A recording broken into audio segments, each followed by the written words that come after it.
उस भोर, जब शहर अभी भी घनी अंधियारी की चादर में लिपटा हुआ था, दिल्ली के बाहरी इलाके में स्थित एक शांत रिहायशी कॉलोनी के एक पुराने लेकिन साफ सुथरे 2 मंजिला घर की रसोई में एक धीमी रोशनी जली। सुबह के 4 बज रहे थे और आसमान के तारे भी धुंधले पड़ चुके थे। सफेद बालों वाले, जिन्हें करीने से काटा गया था, एक बुजुर्ग व्यक्ति विक्रम सिंह राठौड़ पहले से ही एक पुराने एप्रन को पहने हुए थे, जो किसी फौजी वर्दी की तरह उनके शरीर पर कसा हुआ था। उनकी उम्र 70 पार कर चुकी थी, लेकिन उनकी सीधी कमर और मजबूत कंधे गुजरते वक्त के बोझ को झुठला रहे थे। उनके हाथ में एक तेज धार वाला चाकू था। चॉपिंग बोर्ड पर गाजर, प्याज और मशरूम इस तरह कट रहे थे जैसे कोई मशीन उन्हें काट रही हो। हर टुकड़ा एक समान मोटाई और लंबाई का था। यह किसी बावर्ची का हुनर नहीं, बल्कि दशकों तक नक्शों पर जंग की रणनीतियां बनाने वाले एक माहिर रणनीतिकार की सटीकता थी। उनके हर मूवमेंट में जरा भी लीशनीय हरकत या हिचकिचाहट नहीं थी। आज उनके इकलौते वारिस, उनके पोते सिपाही आरव शर्मा से उनकी पहली मुलाकात का दिन था। एक बचपन के हादसे में अपने बेटे और बहू को खोने के बाद आरव ही उनके लिए बेटा और पोता दोनों था, और उनके जीवन का आखिरी सहारा भी। बहादुरी से सलाम ठोककर ट्रेनिंग सेंटर जाने वाले उस लड़के को यूनिट में गए अब 2 महीने हो चुके थे। गरम तवे पर घी और मसालों के साथ भुनती सब्जियों की महक ने सुबह की ठंडी हवा को एक गर्माहट से भर दिया। रात भर भिगोकर उबाले गए छोले मसालों में लिपटे हुए एक शानदार खुशबू बिखेर रहे थे। साथ में गर्मा गर्म पूड़ियां बनाने की तैयारी थी। यह आरव का दुनिया में सबसे पसंदीदा खाना था, दादाजी के हाथ के छोले पूड़ी। विक्रम सिंह ने इस एक डिब्बे में अपनी सारी अनकही यादें, चिंता और अपने पोते के लिए अथाह प्यार भर दिया था। उन्हें इस बात का एहसास हो रहा था कि जिस फौज को उन्होंने अपनी पूरी जिंदगी दी, आज वही उनके दिल के टुकड़े को अपनी पनाह में लिए हुए है। क्या उसे फौज का खाना पसंद आ रहा होगा? क्या ट्रेनिंग की तकलीफ झेल पा रहा होगा? उन्होंने छोले पूड़ी के अलावा सुबह सुबह ताजे परांठे भी सेके और हाथ से बनी सूजी का हलवा भी तैयार किया। उन्होंने एक बड़े थर्मस टिफिन बॉक्स में एक एक करके हर चीज को परत दर परत रखा ताकि कुछ भी ठंडा ना हो जाए। आखिर में उन्होंने उस टिफिन बॉक्स को एक मोटे सूती कपड़े के रूमाल में सावधानी से लपेटा, जैसे किसी अहम फौजी दस्तावेज को संभाल रहे हों। सुबह 5:30 बजे जब अंधेरा हल्का हल्का छंट रहा था, विक्रम सिंह ने अच्छी तरह इस्त्री की हुई हल्की बेज रंग की कॉटन पैंट और एक पुरानी नीले रंग की विंड चीटर जैकेट पहने। कोई भी उन्हें देखकर यही कहता कि एक आम और स्नेही दादा अपने पोते से मिलने जा रहा है।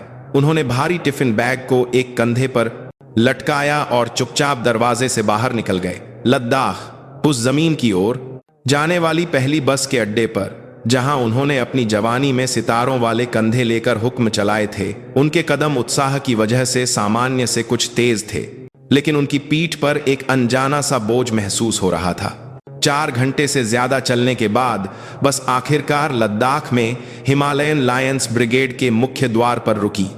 पहाड़ी इलाके की ठंडी हवा विक्रम सिंह के गालों को छू गई। उन्होंने संतरी पोस्ट पर उन प्रक्रियाओं का पालन किया जो कभी उनके लिए आम थीं, लेकिन अब पराई लग रही थीं। अपना पहचान पत्र जमा किया और गले में एक सख्त प्लास्टिक का विजिटर पास लटका लिया। साफ सुथरी यूनिट, अनुशासन के साथ सलाम करते संतरी, ये सब उन्हें पुरानी यादों में ले गए, लेकिन अभी उन भावनाओं में डूबने का वक्त नहीं था। मुलाकात का कमरा हफ्ते का दिन होने की वजह से भरा हुआ था। कहीं कोई माँ अपने बेटे का नाम पुकार रही थी, एक शान से इसका बात करते हैं, तो कहीं किसी प्रेमिका की खिलखिलाहट गूंज रही थी। इस शोरगुल और खुशनुमा माहौल के बीच विक्रम सिंह एक कोने की सीट पर अकेले बैठकर चुपचाप अपने पोते का इंतजार करने लगे। उनकी गोद में रखे टिफिन बैग की गर्माहट उनके हाथों तक पहुंच रही थी। सिपाही आरव शर्मा मुलाकात के लिए आए हैं। सिपाही आरव शर्मा, एक घोषणा हुई और कुछ ही देर में मुलाकात कक्ष का भीतरी दरवाजा खुला। विक्रम सिंह एक बड़ी मुस्कान के साथ अपनी जगह से खड़े हुए। आरव, लेकिन उनकी वह चमकदार मुस्कान दूर से चलते हुए आ रहे अपने पोते की सूरत देखते ही ऐसे जम गई जैसे किसी ने उन पर बर्फीला पानी डाल दिया हो। यह वह आरव नहीं था जिसे वह जानते थे। शरीर पर ढीली ढाली वर्दी किसी कैदी के लिबास की तरह उसे जकड़े हुए थी और छोटे कटे बालों के नीचे उसका चेहरा बिना किसी रंगत के पीला पड़ा हुआ था। सबसे बढ़कर उसके बाएं गाल पर चीक बोन के पास एक गहरा बिनफसजी रंग का चोट का निशान था, जो अभी तक पूरी तरह मिटा नहीं था। और उसकी आंखों में डर और निराशा ने ऐसी जगह बना ली थी कि वे पूरी तरह बेजान और बुझी हुई लग रही थीं। दादाजी, सिपाही आरव शर्मा ने अपने दादा को देखते ही उमड़ते आंसुओं को बड़ी मुश्किल से रोका और मशीनी अंदाज में सलाम ठोका। जय हिंद। सिपाही आरव शर्मा, उसकी आवाज फटी हुई थी और हाथ की उंगलियां डर से कांप रही थीं। तभी आरव के पीछे से 2 और सिपाही अकड़कर अंदर आए। एक हवलदार के रैंक का था, जिसकी आंखें तेज और धूर्त थीं, और दूसरा उससे छोटा दिखने वाला एक नायक था, जिसका रवैया बहुत ही चिढ़ाने वाला था। उन्होंने मुलाकात कक्ष जैसी सार्वजनिक जगह की भी परवाह नहीं की और आरव पर खुलेआम दबाव बनाया। ओए आरव, सीधा नहीं चल सकता क्या? पैर नहीं उठते तेरे, हरामजादे। हवलदार भैरव सिंह ने आरव की पीठ पर जोर से धक्का दिया। क्या तेरा बुढ़ा आ गया तो आंखों में कोई और नहीं दिख रहा? नायक सुनील कुमार ने चिढ़ाते हुए विक्रम सिंह की ओर एक बनावटी मुस्कान फेंकी। नमस्ते बाऊजी। अरे वाह, आज तो दावत होगी। हमारा ये छोटा भाई आरव जरा सुस्त और बेवकूफ है, तो हमारे बिना ये मुलाकात के लिए भी ठीक से नहीं पहुंच पाता, इसलिए हम इसे खास तौर पर यहां तक लाए हैं। उन्होंने विक्रम सिंह को ऊपर से नीचे तक देखा। एक पुरानी सी विंड चीटर जैकेट पहने एक बुजुर्ग आदमी, उनकी आंखों में सम्मान की जगह खुली अवमानना थी। उन्होंने आरव के कंधे पर आखिरी बार जोर से थपथपाया और डेमोन्स्ट्रेटिव न बगल की मेज पर जाकर बैठ गए। विक्रम सिंह की आंखें ठंडी पड़ गईं। यह दशकों पहले की उस फौलादी शेर की निगाह थी, जो एक छोटी सी प्लाटून की हरकत से दुश्मन की पूरी बटालियन की योजना को भांप लेता था। उन्होंने अपनी पूरी जिंदगी जंग के मैदान में गुजारी थी और अनगिनत मौतें और हिंसा देखी थी। वह एक नजर में समझ गए थे कि उनका पोता किस जहन्नुम से गुजर रहा है और उस चोट के निशान और बुझी हुई आंखों का क्या मतलब है। लेकिन उन्होंने अपने उबलते गुस्से को काबू में रखा। इस वक्त यहां अपना आपा खोना आरव को और ज्यादा खतरे में डाल सकता था। उन्होंने जबरदस्ती एक मुस्कान अपने चेहरे पर लाई और आरव का हाथ पकड़ा। वह बर्फ की तरह ठंडा और पसीने से भीगा हुआ था। आरव बेटा, बहुत मेहनत की तूने। यहां आ, बैठ जा। देख, दादा तेरे लिए सुबह सुबह तेरी पसंद की हर चीज बनाकर लाया है। उनकी आवाज शांत रहने की कोशिश कर रही थी, लेकिन आखिर में हल्की सी कांप गई। विक्रम सिंह ने जानबूझकर अपने पोते के चोटिल गाल को नजरअंदाज किया और मेज पर बड़े प्यार से लाया हुआ टिफिन बॉक्स खोला। रूमाल और कपड़े को हटाते ही एक गर्म भाप बाहर आई। टिफिन का ढक्कन खुलते ही वे पकवान सामने आ गए जिनके लिए उन्होंने सुबह से मेहनत की थी। घी की महक वाले छोले, गर्मा गर्म पूड़ियां, परांठे और मीठा हलवा।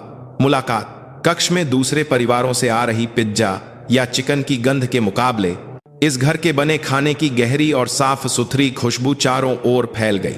सिपाही आरव शर्मा ने जैसे ही उस खुशबू को सूंघा, उसकी सारी दबी हुई भावनाएं एक साथ टूटकर बिखर गईं। दादाजी, इस सुबह मेरे लिए। दादाजी, यह सब आपने कब? आरव की आंखों में गर्म आंसू भरने लगे।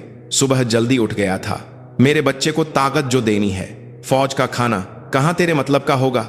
चल जल्दी खा, ठंडा हो जाएगा। विक्रम सिंह ने आरव के हाथ में एक चम्मच थमाई। आरव ने कांपते हाथों से एक पूरी उठाई और उसे मुंह में डालने ही वाला था कि तभी बगल की मेज पर बैठे हवलदार भैरव सिंह और नायक सुनील कुमार, जो इस सारे मंजर को घिनौनी नजरों से देख रहे थे, अपनी जगह से उठे। उनके अपने कोई मुलाकाती नहीं थे, फिर भी वे लकड़बग्घों की तरह विक्रम सिंह की मेज की ओर बढ़ने लगे। वाह भाई, खुशबू तो जबरदस्त है। यह क्या है? छोले पूड़ी? अरे वाह, शाही दावत है बिल्कुल। हवलदार भैरव सिंह ने हंसते हुए अपनी चम्मच से छोले के कटोरे को खंगालना शुरू कर दिया। एक पल के लिए विक्रम सिंह को उसकी कलाई पर जोर से मारने की इच्छा हुई, लेकिन उन्होंने आरव का सोचकर खुद को रोक लिया। बेटे, तुम लोगों के लिए भी कुछ दूं क्या? यहां आओ, साथ में खाओ। बस मेरे आरव का जरा ख्याल रखना। विक्रम सिंह ने, जिन्होंने अपनी पूरी जिंदगी किसी के आगे सिर नहीं झुकाया था, एक बुजुर्ग की स्नेही मुस्कान के साथ अपना सिर झुकाया। रहने दीजिए। हवलदार भैरव सिंह की आंखों में खुली अवमानना थी। उसे एक सिपाही के दादा वह भी एक गरीब से दिखने वाले बुजुर्ग के आगे झुकने की कोई जरूरत महसूस नहीं हुई, बल्कि वह इस मौके का इस्तेमाल करके एक ऐसा तमाशा करना चाहता था जो आरव की फौजी जिंदगी को हमेशा के लिए जहन्नुम बना दे। इस बुजुर्ग का ख्याल रखने की गुजारिश करना ही उसे नागवार गुजरा था। और सुनिए दादाजी, हवलदार विक्रम सिंह के ठीक सामने आ गया। उसने मेज पर अपनी कोहनी टिकाई और विक्रम सिंह की आंखों में सीधे देखते हुए बोला, इतना सब लाने में जो वक्त लगाया उतने में अपने पोते को कुछ सिखाया होता। इसके दिमाग में तो भूसा भरा है, इतना सुस्त है कि इसे सिखाते सिखाते हमारी जान निकल जाती है। क्यों आरव, सही कहा ना? आरव का चेहरा सफेद पड़ चुका था। वह अपने दादाजी का चेहरा नहीं देख पा रहा था और बस सिर झुकाए कांप रहा था। जवाब नहीं देता, हरामजादे, दादा के सामने अकड़ दिखा रहा है। नायक सुनील कुमार ने अपने फौजी जूते से आरव की पिंडली पर ठोकर मारी। बस करो जवान, विक्रम सिंह ने धीमी लेकिन सख्त आवाज में कहा। उनका सब्र अब जवाब दे रहा था। यह मुलाकात का कमरा है, एक बुजुर्ग के सामने जो अपने पोते से मिलने आया है। तुम्हारी जबान कुछ ज्यादा चल रही है, ज्यादा चल रही है। आपको यह ज्यादा लग रहा है? हवलदार ने ऐसे ठहाका लगाया जैसे उसे कोई मजाक सूझा हो। उसे विक्रम सिंह का टोकना अपने लिए एक चुनौती लगा। वह अपनी ताकत इस मुलाकात कक्ष में मौजूद हर किसी को दिखाना चाहता था। सुन ले बुढ़े, ध्यान से, तेरा पोता यहां इंसान नहीं है, बस एक कीड़ा है जिसे हम जब चाहे मसल सकते हैं। जो हम कहें उसे वह करना पड़ता है, और यह मैं तुझे अभी यहीं साबित करके दिखाता हूं। और फिर हवलदार भैरव सिंह ने विक्रम सिंह, आरव और हैरानी से उन्हें देख रहे बाकी मुलाकातियों के सामने भाप निकलते छोले के कटोरे की ओर अपना सिर झुकाया। उसने अपने गले की गहराई से कुछ ऊपर खींचने की एक घिनौनी आवाज निकाली। खक थ्रू। एक गाढ़ा पीला बलगम ठीक उस छोले के कटोरे के बीच में गिरा जिसे विक्रम सिंह ने सुबह 4 बजे उठकर बड़े प्यार से बनाया था। एक पल के लिए मुलाकात कक्ष में हर आवाज बंद हो गई। बच्चों का रोना, माता पिता की बातें, सब शांत हो गया। सिर्फ उस थूक पड़े छोले के ऊपर हवलदार की भारी सांसों की आवाज आ रही थी। आरव की आंखों से गर्म आंसू उसके गालों पर बहने लगे। यह अपराध बोध की उसकी वजह से उसके दादा, जिन्हें वह दुनिया में सबसे ज्यादा सम्मान देता था, को यह जिल्लत झेलनी पड़ी। और सामने खड़े सीनियर के लिए असहनीय गुस्से ने उसके शरीर को सुन्न कर दिया था। तेरी तो। आरव अपनी जगह से उछलकर हवलदार पर झपटने ही वाला था कि नायक सुनील कुमार ने उसका कंधा पकड़कर उसे रोक दिया। कहां, पागल हो गया है? सीनियर पर हाथ उठाएगा? विक्रम सिंह ने थूक पड़े टिफिन को, फिर हवलदार भैरव सिंह के घमंडी और कमीने चेहरे को, और आखिर में अपने पोते के निराश चेहरे को बारी बारी से देखा। उनके चेहरे से सारे भाव गायब हो चुके थे। वह एक अनुभवी कमांडर की तरह शांत और ठंडे हो गए थे, जो जंग के मैदान में दुश्मन के अचानक हमले का सामना कर रहा हो। यह क्या बदतमीजी है? विक्रम सिंह की आवाज हैरान करने वाली हद तक शांत थी, लेकिन उस शांति में सदियों पुरानी बर्फ के नीचे बहते लावा जैसा गुस्सा था। वह आवाज इतनी धीमी और सूखी थी कि उसने मुलाकात कक्ष की हवा को जमा दिया।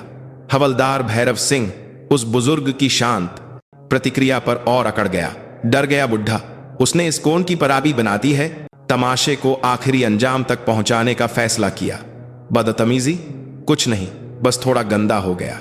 जो कूड़ेदान में जाना था उस पर मैंने बस पहले से थूक दिया है। वैसे भी इसे फेंकना ही तो था। क्यों? सही कहा ना? उसने नायक सुनील कुमार की ओर देखकर आंख मारी और हंसने लगा। आसपास के दूसरे मुलाकाती इस भयानक दृश्य पर हैरान थे, लेकिन किसी में भी उन फौजियों को रोकने की हिम्मत नहीं हुई। जवान, विक्रम सिंह ने हवलदार को बुलाया। तुम्हारे सीधे सीनियर अफसर कौन है? नाम और रैंक बताओ। हवलदार ऐसे हंसा जैसे उसने दुनिया का सबसे मजेदार चुटकुला सुना हो। वह सिर पीछे करके आंखों से पानी निकालते हुए बढ़ा चढ़ाकर हंसने लगा। हाँ हाँ दादाजी, मजाक कर रहे हो क्या? सीनियर अफसर, उनका नाम जानकर क्या करोगे? शिकायत करोगे? कहां? रक्षा मंत्रालय की वेबसाइट पर, मन की बात में। हाँ हाँ। नायक सुनील कुमार ने भी साथ दिया। बुढ़े, बिना मतलब पंगा मत लो।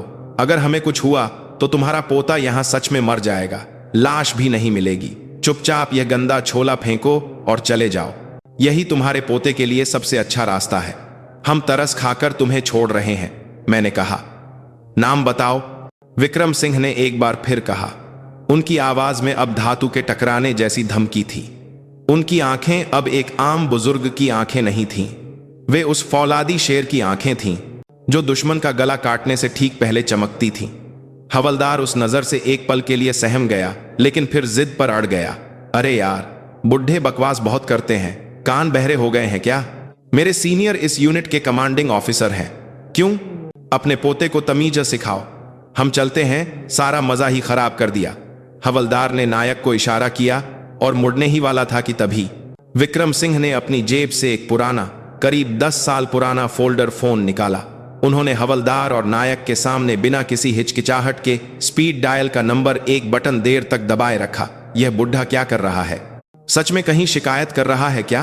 करने दे, क्या होगा? कंपनी कमांडर बुलाएगा और फिर आरव की ओर धुनाई होगी। बेवकूफ बुढ़ा। वे अब भी स्थिति की गंभीरता को समझे बिना अपनी मेज पर जाकर हंस रहे थे। विक्रम सिंह का फोन जुड़ गया। दूसरी तरफ से एक घबराई हुई आवाज आई, लेकिन विक्रम सिंह ने उसे नजरअंदाज करते हुए बोलना शुरू किया। मैं बोल रहा हूं। उनकी आवाज एक स्नेही दादा की आवाज नहीं थी। यह उस कमांडर की आवाज थी जिसने दशकों तक हजारों सैनिकों को हुक्म दिया था। एक ऐसी आवाज जो लोहे को खुरच रही हो। विक्रम सिंह। वह कुछ देर चुप रहे, फिर दूसरी तरफ से हैरान कर देने वाला जवाब सुनकर आगे बोले।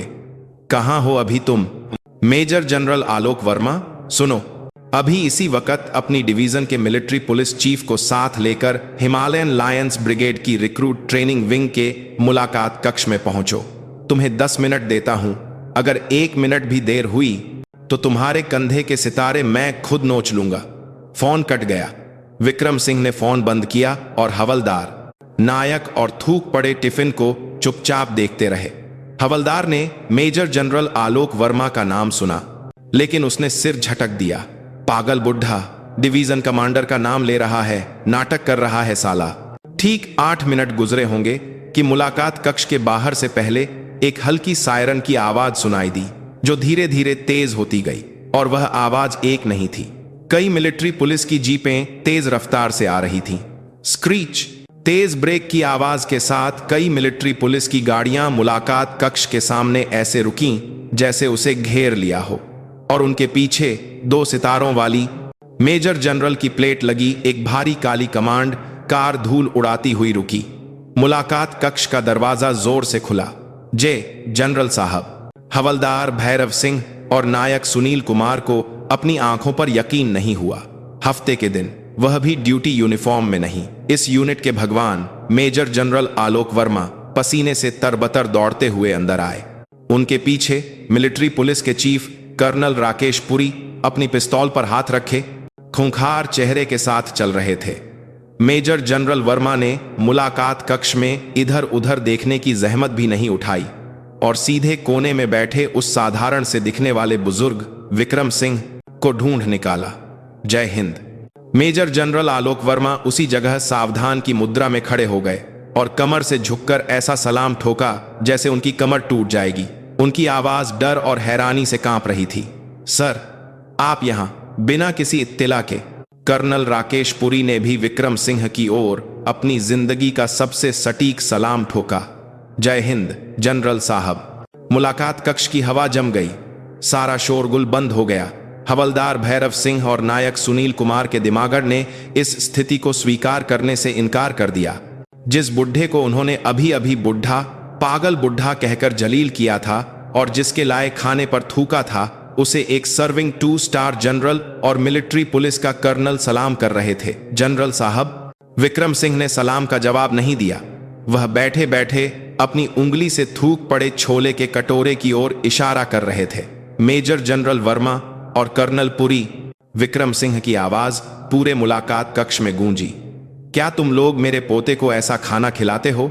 मेजर जनरल वर्मा की नजर मेज पर रखे टिफिन पर गई और जैसे ही उन्होंने उस पर थूके हुए घिनौने बलगम को देखा, उनके चेहरे का सारा खून सूख गया।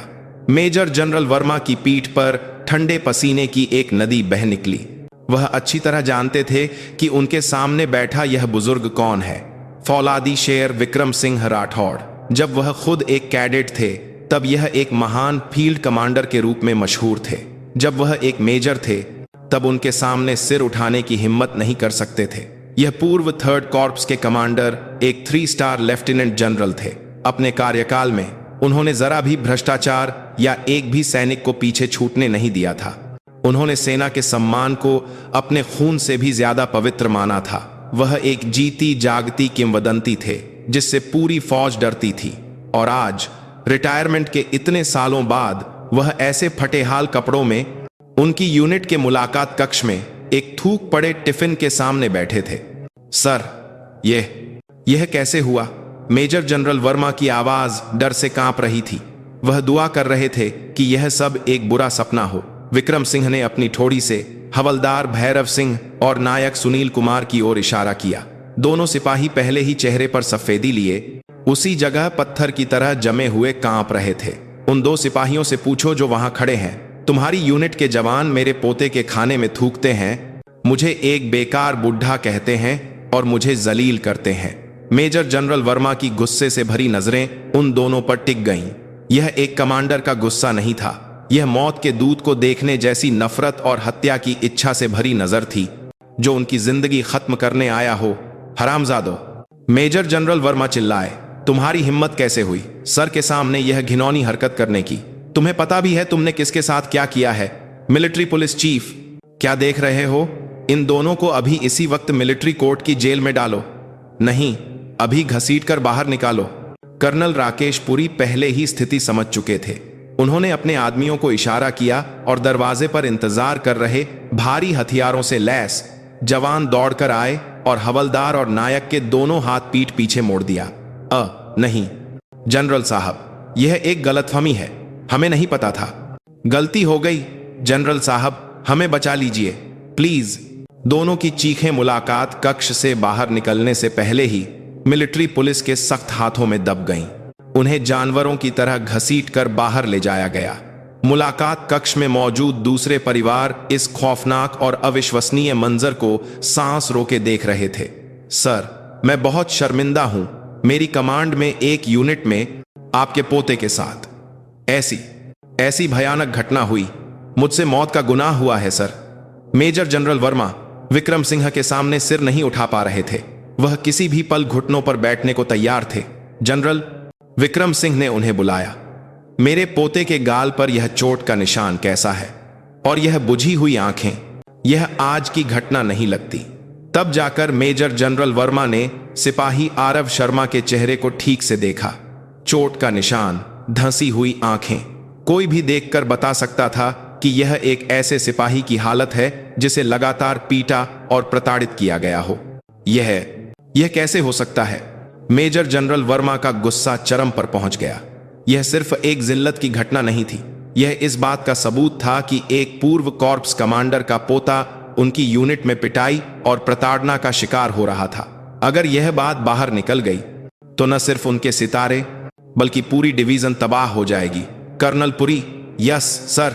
अभी इसी वक्त सिपाही आरव शर्मा की यूनिट के कंपनी कमांडर, बटालियन कमांडर और रेजिमेंटल कमांडर, इस पूरी कमांड चेन के सभी अफसरों को उनके पद से हटाकर स्टैंड बाय पर रखो और जिस बैरक में ये रहते हैं उसके सभी जवानों को अलग करके एक स्पेशल जांच शुरू करो।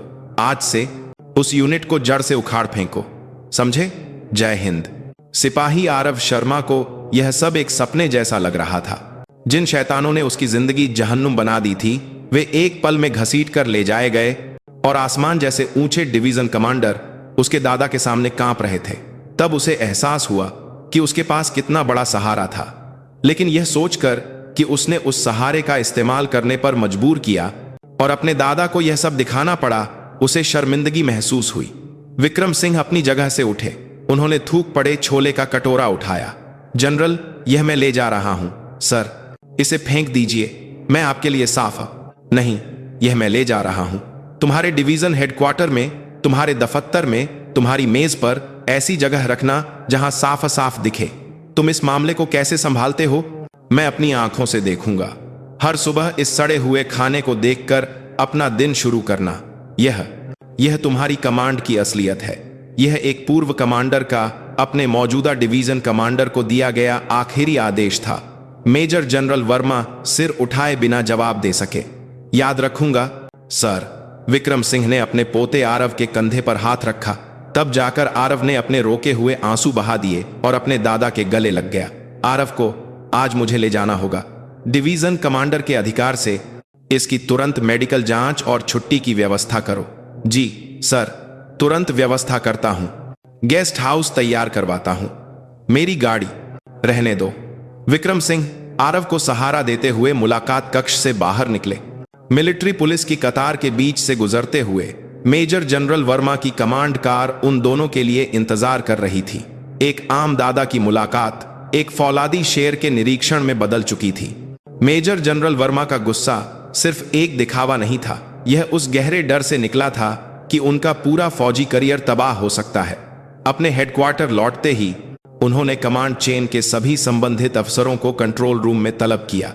सिपाही आरव शर्मा की बटालियन के commanding officer lieutenant colonel Ajay Mehra, company commander captain Vishal Singh और regimental commander colonel Arjun Khanna सभी कांपते हुए डिवीजन कमांडर के गुस्से का सामना करने के लिए खड़े थे।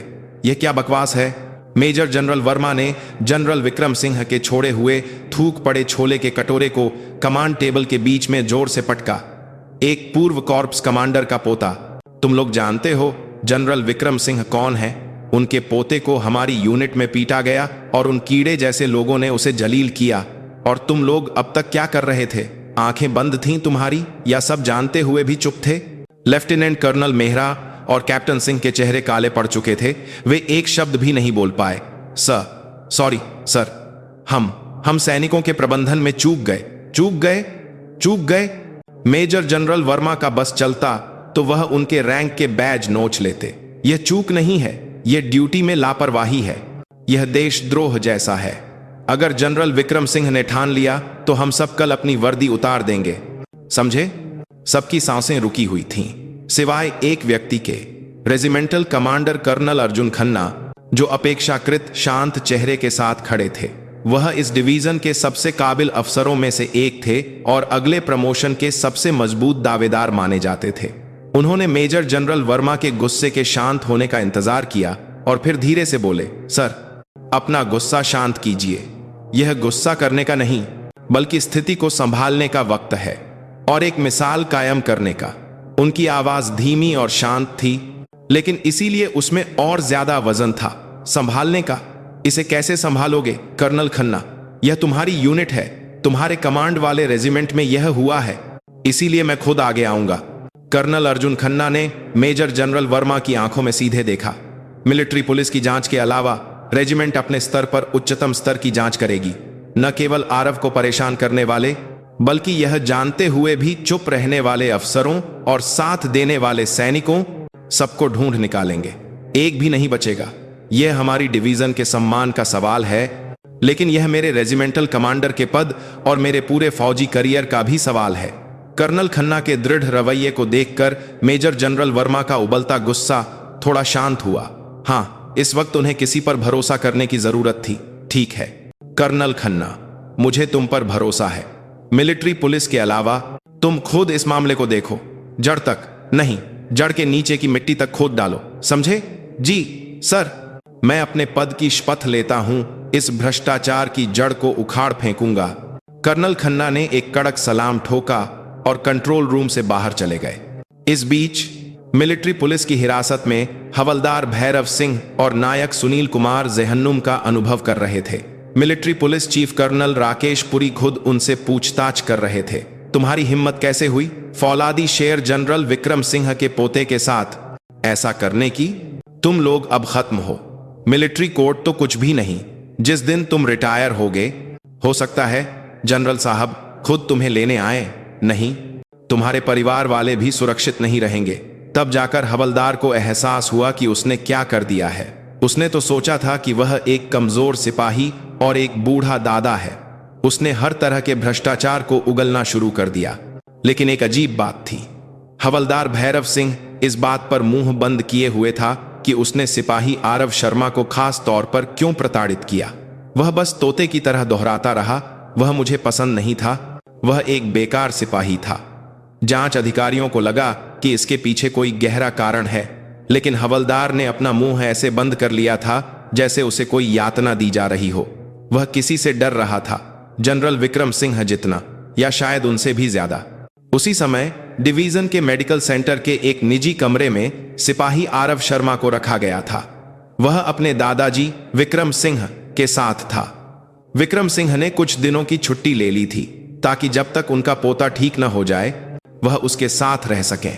डॉक्टर ने बताया कि आरव के चोट के निशान के अलावा उसकी पसलियों में एक छोटा सा फ्रैक्चर था और उसकी पीठ और जांघों पर लगातार पिटाई के निशान थे। आरव, विक्रम सिंह ने सोते हुए अपने पोते के चोटिल गाल को सहलाया। क्यों? तुमने मुझे बताया क्यों नहीं? आरव, जिसे सोया हुआ समझा जा रहा था, ने अपनी आंखें खोली। माफ कर दीजिए दादाजी। आरव की आंखों से फिर आंसू बहने लगे। अगर मैं बताता तो मेरी मुश्किलें और बढ़ जाती। और उस हवलदार ने आपका जिक्र करते हुए कहा था कि वह आपको छोड़ेगा नहीं। वह पहले से सब जानता था। भैरव सिंह, मुझे?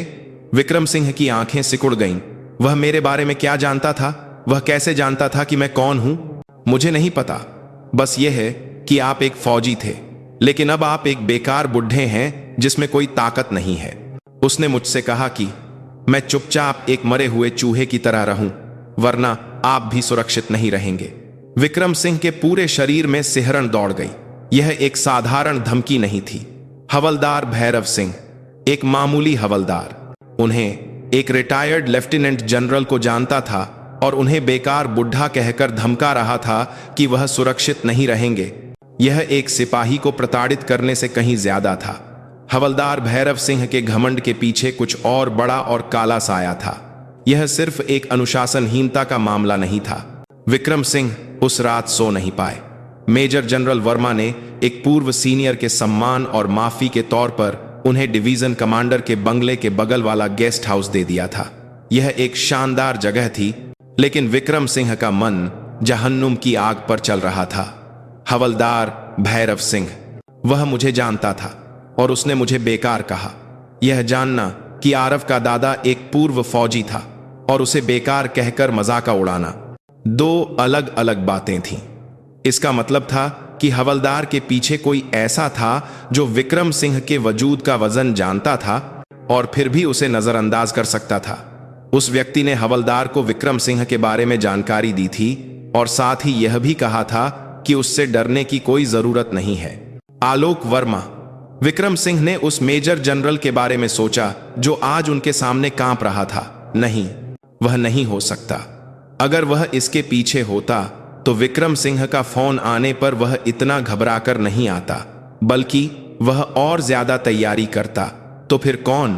विक्रम सिंह ने दिन में कंट्रोल रूम में देखे गए उस एकमात्र शांत व्यक्ति को याद किया, regimental commander colonel Arjun Khanna.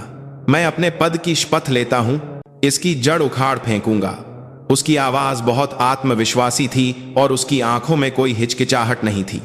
Vikram Singh के दशकों पुराने फील्ड कमांडर के अंतर्ज्ञान ने खतरे की घंटी बजा दी।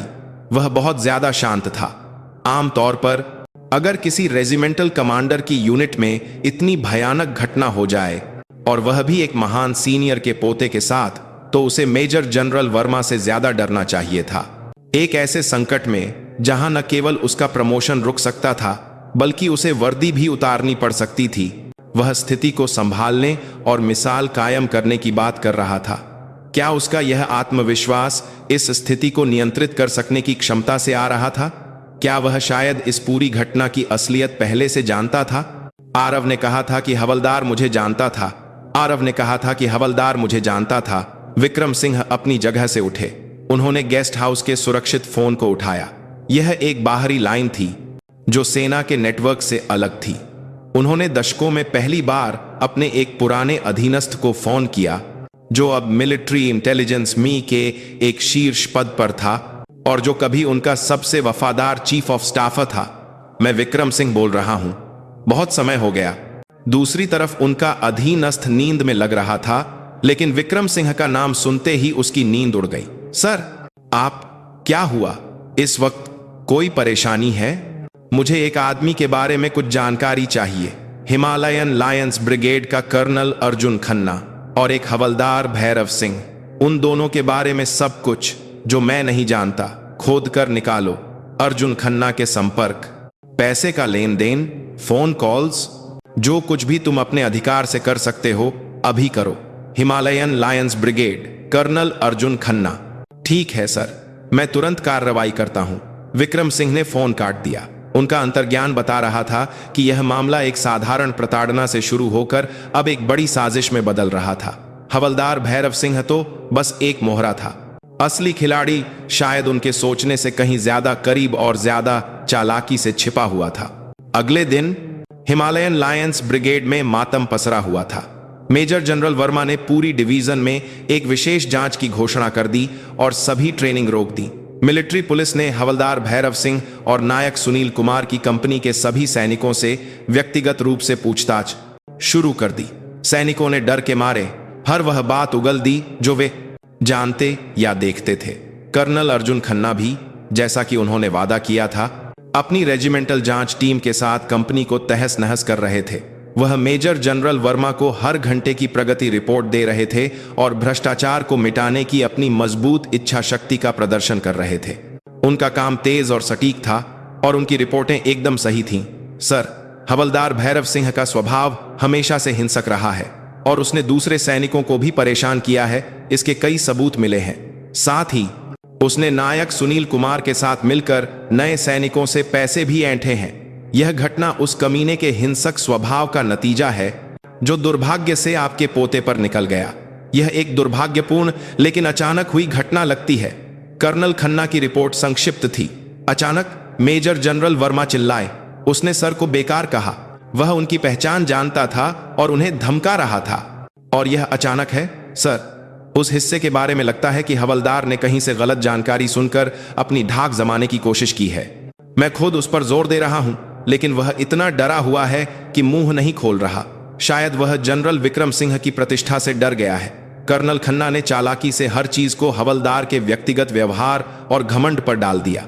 ठीक उसी समय जनरल विक्रम सिंह के गेस्ट हाउस में मिलिट्री इंटेलिजेंस का एक एजेंट गुप्त रूप से आया।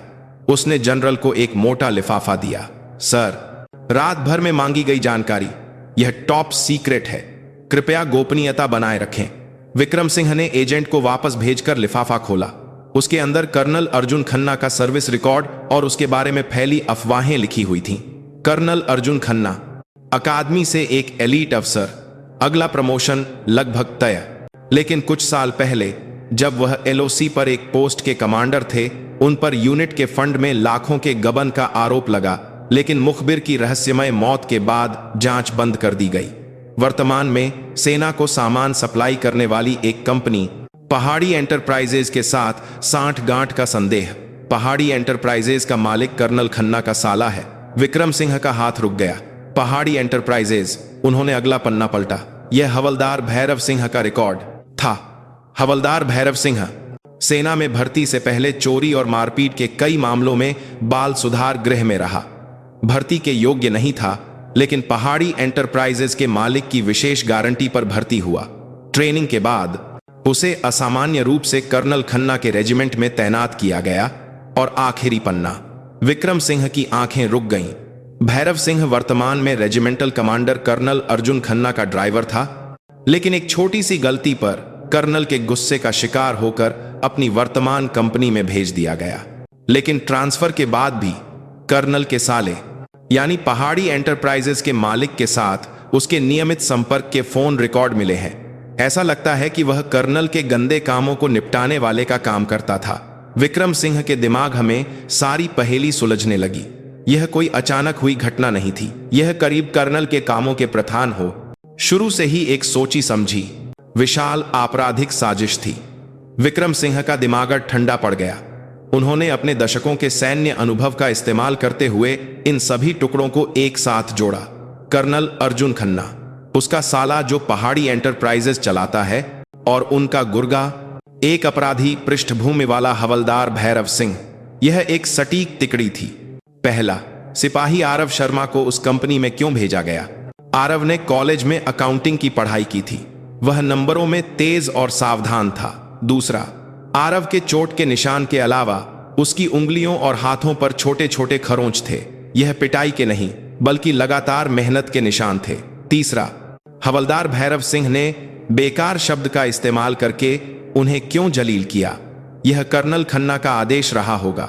उसका दादा भले ही कभी 3 स्टार रहा हो, लेकिन अब उसमें कोई दम नहीं है।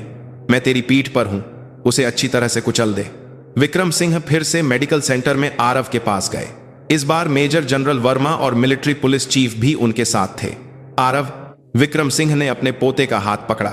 अब डिवीजन कमांडर साहब और मिलिट्री पुलिस चीफ के सामने तुमने यूनिट में आने के बाद जो कुछ भी अनुभव किया है उसे छोटी से छोटी बात के साथ बताओ, खासकर उस समय के बारे में जब हवलदार भैरव सिंह ने तुम्हें परेशान करना शुरू किया। मेजर जनरल वर्मा और कर्नल पुरी ने अपनी सांसें रोक लीं। आरव अपने दादा के ठंडे रवैये से हैरान था, लेकिन अब यह जानकर कि उसके पास उसकी रक्षा करने की ताकत है, उसने कांपती आवाज में बोलना शुरू किया। शुरू में मैं बस दूसरे नए सिपाहियों की तरह काम करता था। फिर जब हमारे सूबेदार साहब को पता चला कि मेरे पास कंप्यूटर सर्टिफिकेट है और मैंने अकाउंटिंग पढ़ी है, तो उन्होंने मुझे रेजिमेंट के सप्लाई डिपो में कागजात संभालने में मदद करने के लिए कहा। मेजर जनरल वर्मा की आंखें बड़ी हो गईं। यह बस नंबर दर्ज करने का काम था, लेकिन अजीब बात यह थी कि रजिस्टर में लिखे नंबर और डिपो में मौजूद सामान के नंबर मेल नहीं खा रहे थे। नई विंटर जैकेट और लड़ाकू जूते जैसी चीजें रजिस्टर में सैकड़ों की संख्या में दर्ज थीं, लेकिन डिपो में आधी भी नहीं थी। कर्नल पुरी ने सूखी थूक निगली। यह सैन्य सामान का गबन था।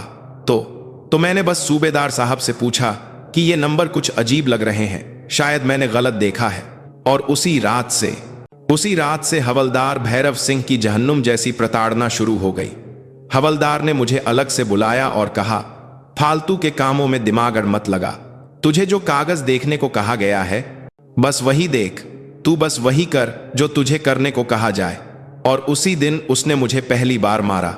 उसने कहा कि अगर मैं दोबारा उस डिपो के पास गया या उस रजिस्टर की बात की तो हो सकता है कि एलओसी की किसी माइन फील्ड में मेरा पैर उड़ जाए। सब कुछ साफ हो गया। कर्नल अर्जुन खन्ना अपने साले की कंपनी पहाड़ी एंटरप्राइजेज के साथ मिलकर सैन्य सामान की हेराफेरी कर रहा था। वह सैनिकों को दी जाने वाली वर्दी और उपकरण चुराकर खुले बाजार में बेच रहा था। उसने अपने रेजिमेंट के सप्लाई डिपो को अपनी निजी तिजोरी बना रखा था और एक होशियार सिपाही आरव शर्मा ने संयोग से उस रजिस्टर को देख लिया था। कर्नल खन्ना को आरव को रास्ते से हटाना था, लेकिन वह उसे मार या गायब नहीं कर सकता था। उसने हवलदार भैरव सिंह का इस्तेमाल किया, जो पहले से ही उसके गंदे काम करता था और जिसका आपराधिक रिकॉर्ड था। उसने हवलदार को आरव को संभालने का आदेश दिया। लगातार पिटाई और प्रताड़ना से आरव को मानसिक रूप से पूरी तरह तोड़ देना, ताकि अगर वह कभी कुछ बताने की कोशिश भी करे तो उसे सेना के माहौल में एडजस्ट न कर पाने वाले एक परेशान सिपाही का वहम मान लिया जाए। मुलाकात कक्ष में जिल्लत और थूकना यह सिर्फ घमंड नहीं था, यह आरव को भेजी गई आखिरी चेतावनी थी। तेरा दादा भले ही रिटायर्ड जनरल हो, हम उसे भी कुचल सकते हैं। अगर तूने मुंह खोला तो तेरा परिवार भी सुरक्षित नहीं रहेगा। यह एक सोची समझी आतंकवादी कार्रवाई थी। यह सिपाहियों के बीच का कोई झगड़ा नहीं था। यह एक विशाल सैन्य सप्लाई माफिया था जो अपने अपराध को छिपाने के लिए एक सिपाही के मानवाधिकारों का हनन कर रहा था और उसके परिवार को भी धमका रहा था। मेजर जनरल वर्मा यह सब सुनकर कांप उठे। मेरी यूनिट में ऐसी हिम्मत! विक्रम सिंह ने मेजर जनरल वर्मा की ओर देखा। जनरल, यह अभी खत्म नहीं हुआ। अर्जुन खन्ना तो बस एक मोहरा है।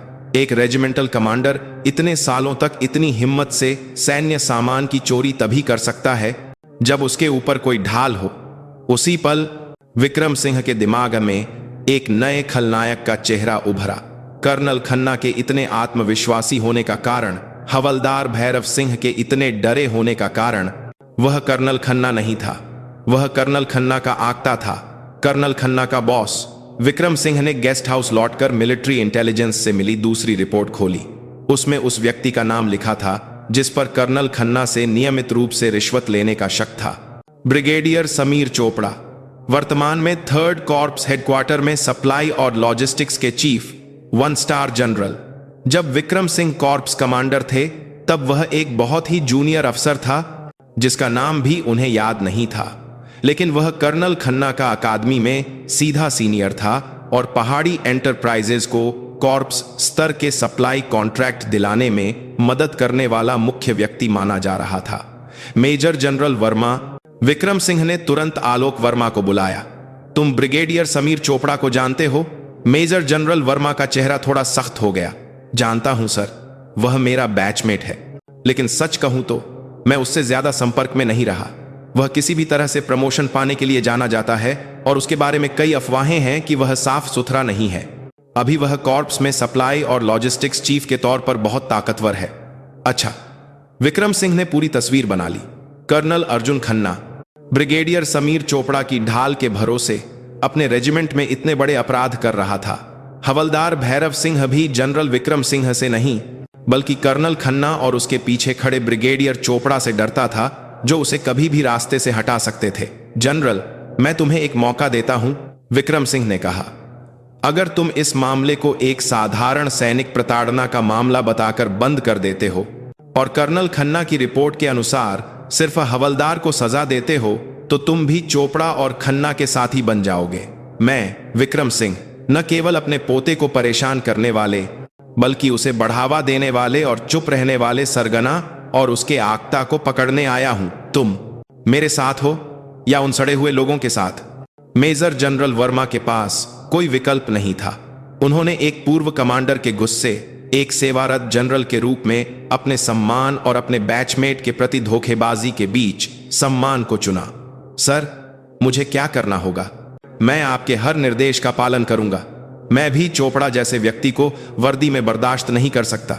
ठीक है, सांप को पकड़ने के लिए उसे उसके बिल से बाहर निकालना होगा। विक्रम सिंह ने तुरंत एक योजना बनाई। पहला, मिलिट्री पुलिस को हवलदार भैरव सिंह को छोड़ने के लिए कहो। क्या सर? वह एक जानवर है, मुझे पता है। हम उसे बस छोड़ नहीं रहे हैं, उसे सबूतों की कमी के आधार पर रेजिमेंटल जांच के लिए भेज दो, यानी हवलदार को वापस कर्नल खन्ना के हाथों में सौंप दो।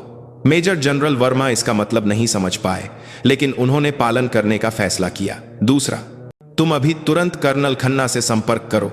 उसे बताओ कि जनरल विक्रम सिंह अपने पोते के मामले पर बहुत नाराज हैं, लेकिन वह हवलदार को सजा देकर मामला खत्म करना चाहते हैं। बस वह अपने पोते की सुरक्षा की गारंटी चाहते हैं। और यह भी बताओ कि जनरल विक्रम सिंह कल सुबह तुमसे और कर्नल खन्ना से एक साथ मिलना चाहते हैं। हमें अर्जुन खन्ना को आश्वस्त करना है। ठीक है सर, मैं तुरंत करता हूं। और आखिरी, कीन बात करना खन्ना को आर की है साथ वंदा।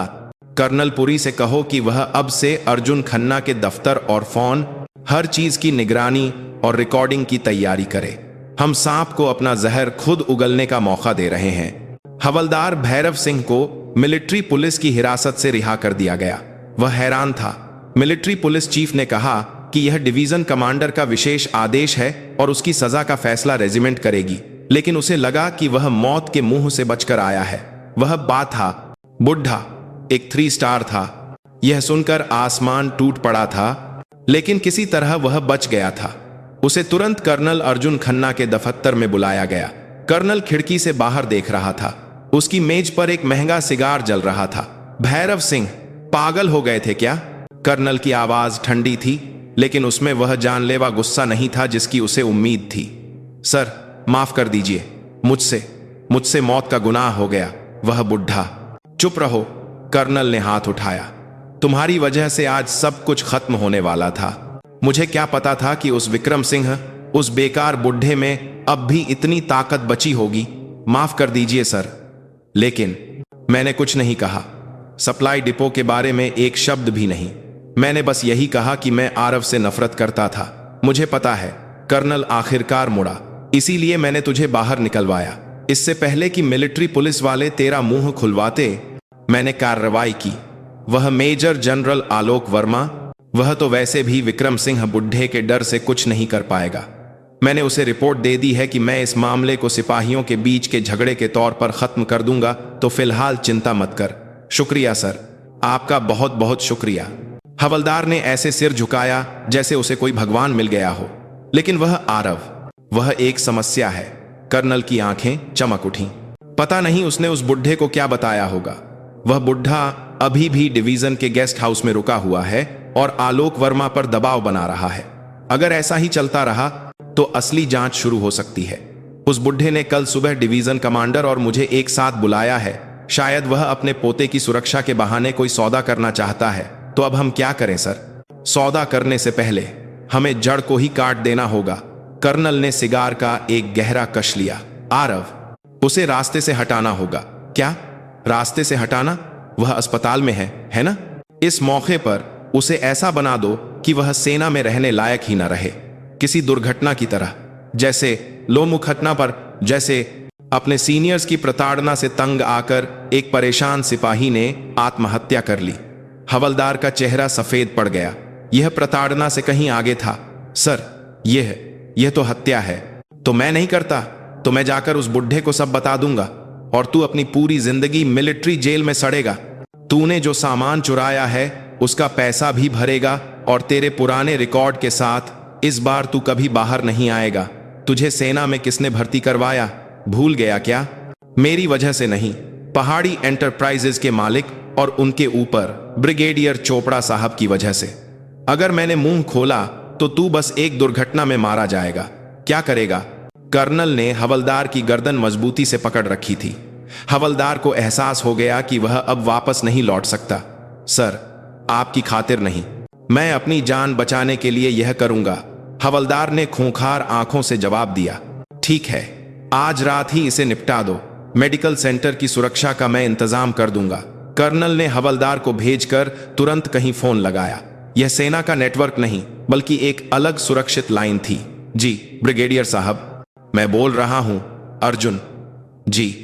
विक्रम सिंह, उस बुढ़े के दखल देने से थोड़ी मुश्किल हो गई है। नहीं नहीं, मेजर जनरल वर्मा पूरी तरह डरा हुआ है और मेरे नियंत्रण में है। हाँ, उस आरव को आज रात भैरव सिंह के जरिए रास्ते से हटवा रहा हूं।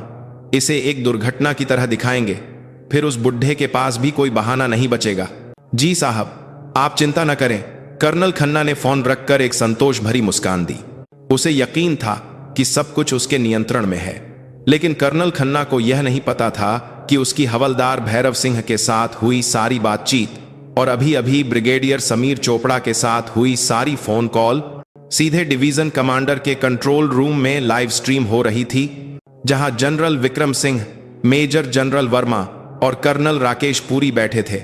हवलदार को छोड़ना कर्नल खन्ना रूपी सांप को बिल से बाहर निकालने के लिए फौलादी शेर का बिछाया हुआ एक जाल था।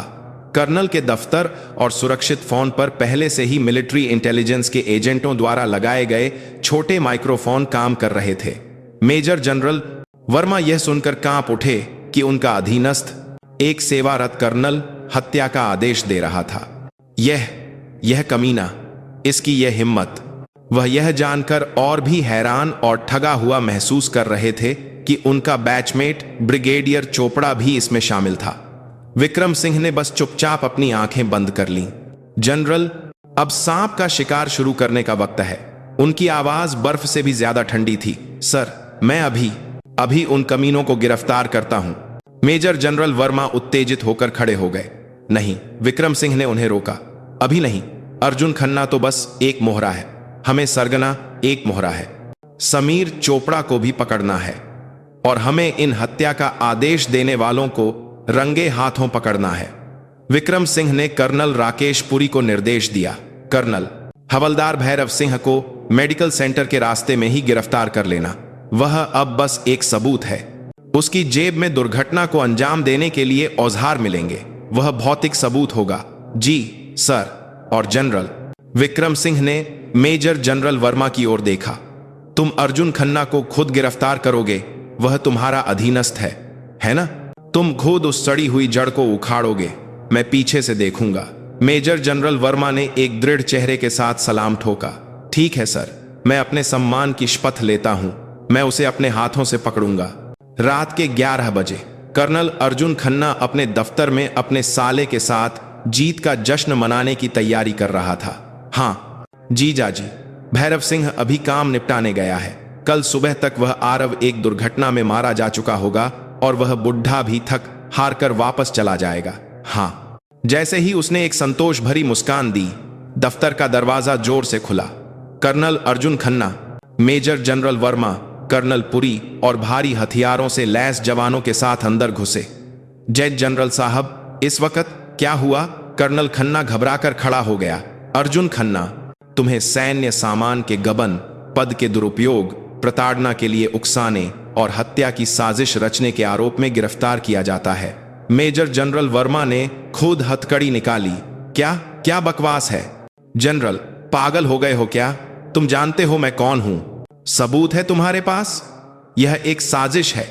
कर्नल खन्ना चिल्लाते हुए मेज पर रखे कागजात फाड़ने की कोशिश करने लगा कि जवानों ने उसे पकड़ लिया। सबूत? मेजर जनरल वर्मा ने ठंड से मुस्कुराते हुए कंट्रोल रूम में रिकॉर्ड की गई कर्नल की आवाज चलाई। आरव, उसे रास्ते से हटाना होगा। जी ब्रिगेडियर साहब, उसे आज रात रास्ते से हटवा रहा हूं। कर्नल खन्ना का चेहरा राख जैसा हो गया। यह नहीं हो सकता। आलोक, तू? ब्रिगेडियर साहब तुझे नहीं छोड़ेंगे। विक्रम सिंह, उस बूढ़ी लोमड़ी ने। तब जाकर कर्नल को एहसास हुआ कि वह एक बहुत बड़े जाल में फंस चुका है। उसी समय डिवीजन मेडिकल सेंटर की ओर जाता हुआ हवलदार भैरव सिंह अंधेरे में अपनी जेब में छिपाए तेज चाकू और रस्सी को टटोल रहा था। आरव, बस तू खत्म हो जा तो मैं भी बच जाऊंगा। जैसे ही वह मेडिकल सेंटर की इमारत के कोने से मुड़ा, उसका सामना सामने खड़े मिलिट्री पुलिस के जवानों से हुआ। हवलदार भैरव सिंह, तुम्हें हत्या की साजिश रचने और हत्या की तैयारी करने के आरोप में रंगे हाथों गिरफ्तार किया जाता है। उसकी जेब से चाकू और रस्सी बरामद हुए। हवलदार वहीं जमीन पर बैठकर एक बच्चे की तरह फूट फूट कर रोने लगा। कर्नल अर्जुन खन्ना और हवलदार भैरव सिंह की गिरफ्तारी अंत नहीं थी, यह तो बस शुरुआत थी। जनरल विक्रम सिंह ने major general Verma, military police और मिलिट्री इंटेलिजेंस की मदद से पहाड़ी एंटरप्राइजेज और उससे जुड़ी भ्रष्टाचार की हर जड़ को उखाड़ना शुरू कर दिया। कर्नल खन्ना के दफ्तर से एक दूसरा रजिस्टर मिला जिसमें उसने सालों से हेराफेरी की थी। चुराए गए सैन्य सामान की मात्रा कल्पना से परे थी। सैनिकों को दी जाने वाली नई बुलेट प्रूफ जैकेट, लड़ाकू जूते, विंटर जैकेट, यहां तक कि राइफल के पुर्जे भी, करोड़ों का सामान खुले बाजार में बेचा जा रहा था। सिपाही आरव शर्मा ने जो नंबरों में गड़बड़ी पाई थी, वह तो इस विशाल बर्फ के पहाड़ का बस एक छोटा सा कोना था। पहाड़ी एंटरप्राइजेस के दफ्तर और गोदाम पर भी एक साथ छापा मारा गया। वहां से कर्नल खन्ना को दी गई भारी रिश्वत और आम लोगों को सैन्य सामान बेचने के सबूत मिले। कर्नल के साले को भी वहीं से गिरफ्तार कर लिया गया। लेकिन असली सरगना ब्रिगेडियर समीर चोपड़ा चालाकी से कानून के शिकंजे से बचने की कोशिश कर रहा था। उसने कर्नल खन्ना की गिरफ्तारी की खबर सुनते ही अपने सारे संबंध नकार दिए। उसने दावा किया कि कर्नल खन्ना उसके नाम का इस्तेमाल करके धोखाधड़ी कर रहा था और वह किसी भी भ्रष्टाचार में शामिल नहीं है। कर्नल के साथ हुई फोन कॉल की रिकॉर्डिंग को भी उसने एक अधीनस्थ से रिपोर्ट लेने की कोशिश बताया। मेजर जनरल वर्मा गुस्से में थे, लेकिन एक सेवारत ब्रिगेडियर को गिरफ्तार करने के लिए सबूत अपर्याप्त थे। सर, वह चोपड़ा, वह बूढ़ी लोमड़ी बचने की कोशिश कर रही है। अगर अर्जुन खन्ना अपना मुंह बंद रखता है और सब कुछ अपने ऊपर ले लेता है तो हम उसे नहीं पकड़ सकते। विक्रम सिंह ने खिड़की से बाहर देखा। उन्होंने इस स्थिति का अंदाजा पहले ही लगा लिया था। जनरल, क्या तुम जानते हो मैंने उस दिन तुम्हें फोन क्यों किया था? सर, क्या आप मुझे परखने के लिए नहीं कर रहे थे? नहीं, विक्रम सिंह ने सिर हिलाया। तुम्हें नहीं, तुम्हारे बॉस को देखने के लिए। क्या मेरे बॉस? आप कॉर्प्स कमांडर की बात कर रहे हैं? नहीं, तुम्हारा बॉस और मेरा पुराना अधीनस्थ और समीर चोपड़ा का दुश्मन बनने वाला व्यक्ति। विक्रम सिंह ने एक बार फिर अपना पुराना फोन उठाया। इस बार उन्होंने स्पीड डायल का नंबर 2 दबाया। मैं विक्रम सिंह बोल रहा हूं। फोन के दूसरी तरफ से मेजर जनरल वर्मा से भी कहीं ज्यादा ऊंची और अधिकारपूर्ण आवाज आई। सर, बहुत समय बाद। किस लिए? जनरल राजवीर चौहान, ठीक हो? विक्रम सिंह ने जो नाम लिया, मेजर जनरल वर्मा की आंखें हैरानी से फटी रह गईं। जनरल राजवीर चौहान, वर्तमान थल सेनाध्यक्ष, 4 स्टार जनरल, विक्रम सिंह के सीधे अधीनस्थ रह चुके और उनके सबसे प्रिय जूनियर। सर, बताइए क्या बात है? तुम्हारे कॉर्प्स में एक ब्रिगेडियर समीर चोपड़ा है। उन कमीनों की वजह से मेरा पोता मरने वाला था। कर्नल अर्जुन खन्ना को तुम्हारे डिवीजन कमांडर ने पकड़ लिया है, लेकिन उसका आक्ता चोपड़ा अपनी पूंछ काटकर भागने की कोशिश कर रहा है। फोन पर कुछ सेकंड की चुप्पी छाई रही और फिर जहन्नुम की गहराइयों से उठता हुआ गुस्सा महसूस हुआ। सर, आपके पोते पर हिम्मत कैसे हुई? ठीक है सर, मैं खुद इसे संभालता हूं। आर्मी हेडक्वार्टर की सीधी जांच और मिलिट्री पुलिस टीम अभी इसी वक्त लद्दाख के लिए रवाना हो रही है। फोन कट गया। तब जाकर मेजर जनरल वर्मा को विक्रम सिंह, उस फौलादी शेर की असली ताकत का एहसास हुआ। यह एक रिटायर्ड लेफ्टिनेंट जनरल की ताकत नहीं थी, यह उस जीती जागती किंवदंती का वजन था जिसे वर्तमान थल सेनाध्यक्ष भी सर कहकर तुरंत कार्रवाई करता था। उसी रात थल सेनाध्यक्ष के सीधे आदेश पर आर्मी हेडक्वार्टर दिल्ली से एक शीर्ष जांच टीम हेलीकॉप्टर से सीधे हिमालयन लायंस ब्रिगेड पहुंची। कॉर्प्स की मिलिट्री पुलिस नहीं बल्कि हेडक्वार्टर की तलवार खुद निकल आई थी। ब्रिगेडियर समीर चोपड़ा भले ही मेजर जनरल वर्मा का बैचमेट रहा हो, लेकिन वह थल सेनाध्यक्ष का दुश्मन नहीं था। वह अपने दफ्तर में सारे सबूत नष्ट करने की कोशिश कर रहा था कि हेडक्वार्टर की टीम ने उसे वहीं रंगे हाथों गिरफ्तार कर लिया। उसके और कर्नल खन्ना के बीच के गुप्त बैंक खातों का विवरण, पहाड़ी एंटरप्राइजेज में उसकी हिस्सेदारी और सिपाही आरव शर्मा को रास्ते से हटाने के आदेश वाली फोन कॉल की ओरिजिनल फाइल विक्रम सिंह की मिलिट्री इंटेलिजेंस टीम ने पहले ही हासिल कर ली थी। ब्रिगेडियर चोपड़ा को गिरफ्तार होने से ठीक पहले एहसास हुआ कि उसने जनरल विक्रम सिंह के पोते पर हाथ डालने की हिम्मत की थी और वह निराश हो गया। विक्रम सिंह, वह बेकार बुढ़ा। उसकी आखिरी चीख मिलिट्री पुलिस के सख्त हाथों में दब गई। हवलदार भैरव सिंह और नायक सुनील कुमार को मिलिट्री कोर्ट में सबसे कड़ी सजा मिली। साधारण प्रताड़ना नहीं बल्कि एक संगठित अपराध में शामिल होने और हत्या की साजिश रचने के आरोप जोड़े गए। उन्हें न केवल सेना से बेइज्जत करके निकाला गया बल्कि 10 साल से ज्यादा की कैद की सजा सुनाकर मिलिट्री जेल भेज दिया गया। मुलाकात कक्ष में उनका थूका हुआ एक थूक उनकी बाकी की पूरी जिंदगी को निगलने वाला जहर बन गया। कर्नल अर्जुन खन्ना पर सभी आरोप साबित हुए और उसे वर्दी उतारकर सिविल कोर्ट में और कड़ी सजा मिली। उसके लालच ने एक सिपाही के मानवाधिकारों को कुचला, सेना के सम्मान को कलंकित किया और अंत में उसे ही बर्बाद कर दिया। वह जिन सितारों को चाहता था वे उसकी छाती पर नहीं बल्कि कैदी के कपड़ों पर लगे। ब्रिगेडियर समीर चोपड़ा जो सरगना था, उसे सैन्य भ्रष्टाचार के शीर्ष पर होने और एक सेवारत सैनिक की हत्या का आदेश देने के आरोप में देशद्रोह के बराबर का अपराधी माना गया। उसके सारे रैंक छीन लिए गए और उसे आजीवन कारावास जैसी सजा सुनाई गई। मेजर जनरल आलोक वर्मा ने इस घटना की जिम्मेदारी लेते हुए खुद आर्मी हेडक्वार्टर से सजा की मांग की, लेकिन थल सेनाध्यक्ष ने यह मानते हुए कि उन्होंने भ्रष्टाचार को खत्म करने में अहम भूमिका निभाई, उन्हें एक कड़ी चेतावनी देकर मामला समाप्त कर दिया। उन्होंने जनरल विक्रम सिंह की सीख के अनुसार अपनी डिवीजन को सबसे साफ और सबसे मजबूत बनाने में अपनी पूरी ताकत झोंक दी। वह सड़ा हुआ छोला जिसे वह हर सुबह देखते थे उनके लिए जिंदगी भर का एक सबक बन गया।